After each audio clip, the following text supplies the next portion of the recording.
విషయంలో కూడా కష్టపడి 5 సంవత్సరాలు కష్టపడి మీరు అడిగిన కార్యక్రమాలు చేసి మీ అందరికాలు రుణం తీసుకుంటామని చెప్పి మేము అందజేస్తున్నాను. ఇవాళ కేవలం రమేష్ గారు నేను వచ్చింది ఏంటంటే మన ఎలక్షన్లో ఎన్ని ఇబ్బందులు పడ్డారో నేను చూశారు. 5 సంవత్సరాలు ఎన్ని కేసులు పెట్టారు మీరు చూశారు. నా మీదే కాదు, నాకు సపోర్ట్ చేసిన నాయకులందరి మీద కేసులు పెట్టారు, దౌర్జన్యం చేశారు.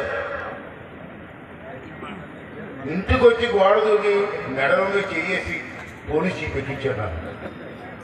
చూద్దాం దేవుడి దగ్గర ఏం చేస్తూ చూడండి.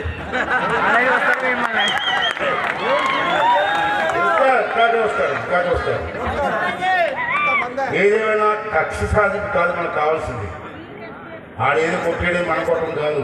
మన లక్ష్యం అయితే మనలో ఏదేది కోరి జనం ఓటు వేసారో అది చేసి జనం ద్వారా రుణం తీర్చుకోవాల్సిన బాధ్యత మా అందరి మీద ఉంది. అది తీస్తాం. రేపు 1వ తారీఖు నుంచి పెన్షన్ 7,000 రూపాయలు ఇస్తున్నాం. తెలుసా మీకు? తెలుసా?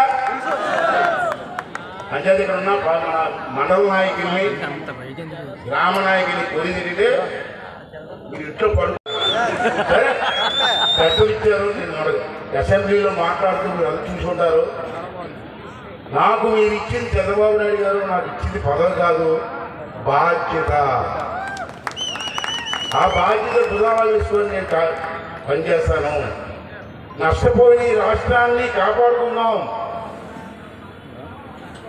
మీరందరూ ఎంతో కష్టపడి దాని 5 సంవత్సరాలు ఈ పోలీసులు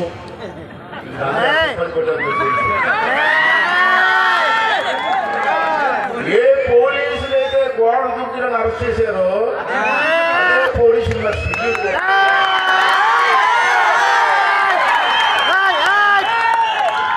అది దేవుడు రాసిన స్క్రిప్ట్. అదే దేవుడు రాసిన స్క్రిప్ట్ అదే.